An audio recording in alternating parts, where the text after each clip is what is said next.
So, once again, we have another absolutely fucking fantastic match. I was trying to figure out who the face was. Obviously, the face in this match was neither of them. It was actually Becky Lynch. Who was there but never showed up. Right. So anyways, we got Charlotte Flair. We got Rhea Ripley. Fantastic match. Raw Women's Champion. Of all the matches that we have seen from them, this one was by far the best match. Yeah. I can tell you the fans made all the difference with this too. Ring psychology was just on point. Yep. It was hard hitting. Like, these women beat the crap out of each other. Oh, God, yes. And this is what you wanted from this. Rhea Ripley, that punk rock defending champion. Charlotte Flair, like, that final boss bitch. Where in a lot of it, I mean, Charlotte Flair just turned it up to another level. Right. Where you did not think that somebody as just gifted as her of doing this could get any better. This honestly could be one of my favorite Charlotte Flair matches. It could be, yeah. It was that good. I love the aggression. Oh, yeah. And she looks like that aggression. I could gush at Charlotte Flair for a million years. I guess you can call it ruthless aggression. It's not like her dad was one of the greatest fucking wrestlers of all time. Like, period, end of sentence. I was making that joke as a reference to a future match. Anyways. I don't know what you're ruthless talking aggression. about. I have no idea what you're talking about. John Cena. Oh, did you really? I was making a reference to a future match, and you ruined it in front of our fans. Totally, lost my train of thought there. Also, did you not realize that fan? I'm going to kill you. I'm so punny right now. Anyway, so it was... Had way too much wine. That figure eight was probably the most brutal figure eight I've ever seen. Oh my God, she turned herself into a loop almost. Charlotte Flair, and pretty much, if Charlotte Flair really could have, she could have, grabbed onto her own ankle. Yeah. She was that flexible. It was insane. Anyways, Charlotte Flair won. Raw Women's Champion. Honestly, of all the title reigns of this, I do not mind it because of the match. Yeah.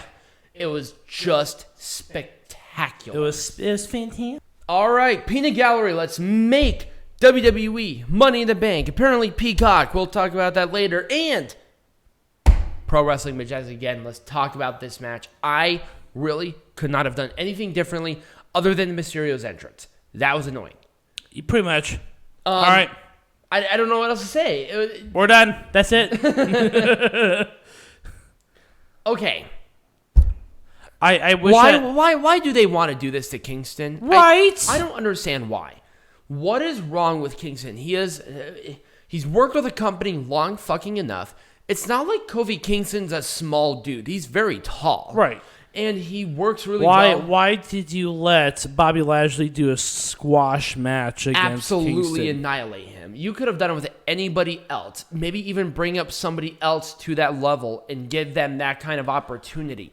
Kingston's already a main eventer. Why did you do that to him?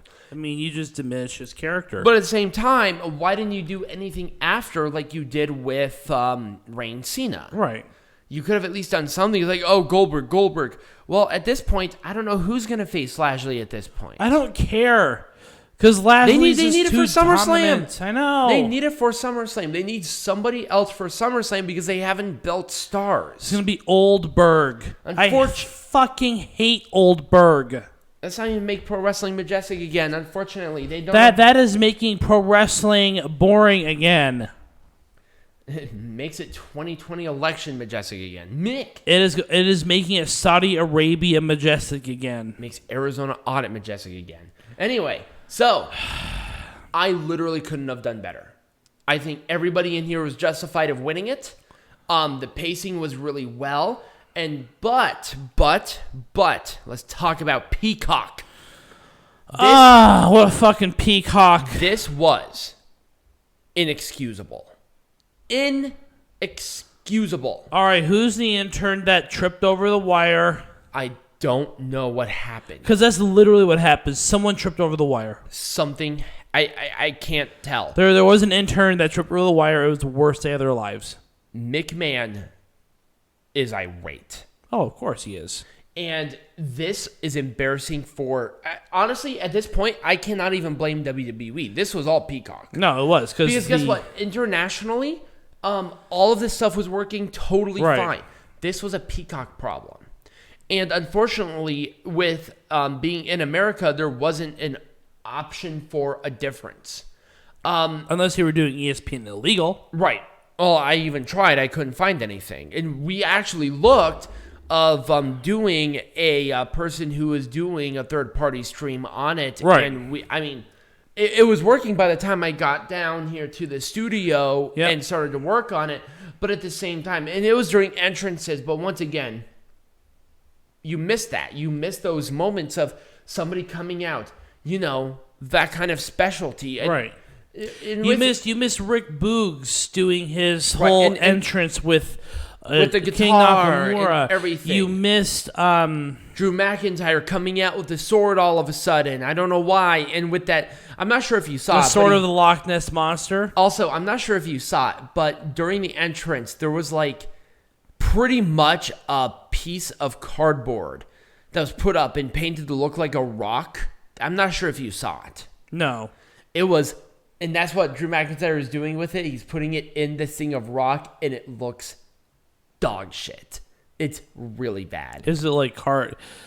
No, it's painted horribly. It's so bad. Look it up after. It's really bad. You miss Kevin Owens. You miss, John Morrison, who is very over. Yeah. You miss a lot of this. And once again, with wrestling, everything matters. Entrance, gear. You even missed the pre-entrance where they had interaction. They had skits with Boone and Riddle and all of this where it could have been really funny, and I heard it actually was really funny. You missed that personality. You missed that additional depth of field. And I think that kind of ruined the match for me. Right. It felt kind of sour for me, and it was all Peacock's fault. This was all Peacock. Fuck the cock. I mean, well, hold on. Fuck the bird. Fuck you. Why does everything with a bird suck? Birds are terrible. They should all be blown out of the sky and fuck raped. The owl. Right. Anyway. Okay. Speaking of fucking owls, let's talk about Paul Heyman. Okay. I want to make this very clear. This match was boring. I did not care one bit. We did not know of the chemistry between Reigns and Edge until this match. Because the only other time they interacted was with Daniel Bryan involved. Daniel Bryan carries matches. That's just his thing. Roman Reigns is awesome. Edge is awesome. But this is just a situation where two guys just don't click. And it happens a lot. It does. And luckily, with the ending of this, with Cena coming out, Reigns and Cena have a chemistry. Right. And this match is going to be nothing. Right. But just beautiful. It'd be fantastic. If you don't go out of there pregnant, there's something wrong with you. I mean, are you kidding me? I'm already pregnant just thinking about the match. Nick. But anyway, the match was boring. It really was. I really can't do anything to save it. I guess at the same time, Edge did win the Royal Rumble. He needed at least a one-on-one. It was fine. I can't really say anything bad about it. Same thing. Okay, so problem is that how can you not have a perfect match between these two? Their chemistry is awesome. This was the best match that they have had. Oh, yeah. Of all the matches. WrestleMania, the one with In Your House with Io Shirai, their match last, even with Hell in a Cell, even though I lost. Right. Or even though I won some bullshit. God bless it. This one just length, pacing, facial expressions, brutality, everything. I was disappointed that Becky Lynch did not come out. I feel like it would have been a feel-good moment overall with the fans. They chanted, "We want Becky," but I feel like it was shut down quickly because the match was so great. And the crowd could not do anything. They couldn't. You cannot go against this match. It was that good. Mm-hmm. God, it was spectacular. And once again, another absolutely spectacular match. even though the Viking Raiders lost this match, they lost it with pretty much the best match they had. I think this is a Viking Experience's best match in the WWE. By a mile. By an absolute mile. And of course, I call them the Viking Experience on purpose. Because it's a Viking Experience. Exactly. Because they trended. Omos, I will say, he can take some bumps. I kind of wish he went off of his feet a little bit more. Right. I feel like it really could have given credence to the Viking, the Viking experience. Might as well just call him that at this point. I feel like it would have given more credence to them as a team, and I felt like everyone was on point. Right. This was an on-point match, and this is what happens when you make Pro Wrestling Majestic again. You get great matches like this. You get AJ Styles carrying that team, but it's no fault. And once again, I feel okay. This was definitely the strongest of the 2 Money in the Bank ladder matches. Mm-hmm. I could even say this is probably one of the strongest women's Money in the Bank ladder matches that I've ever seen. Probably. Actually, you know what? This one was the best women's Money in the Bank ladder match I've ever seen. Ooh, you're gonna go that far? I think I am, because it started in 2017. 2017, something like that. And then they fucked it up, so they had to do it again because there was Carmella's and with James Ellsworth. Yeah, the 2018. Yeah, the 2019, which was not Asuka's. I can't remember who won it. Anyway, and then 2020s, which I did like, and I thought they did a really good job, but it wasn't like your traditional. But this one, there was just something about it. There was a magic about different people in this match that really kind of came together in a wonderful experience. The right people were involved in it. Absolutely. Everyone who was involved was over in some way, shape, or form.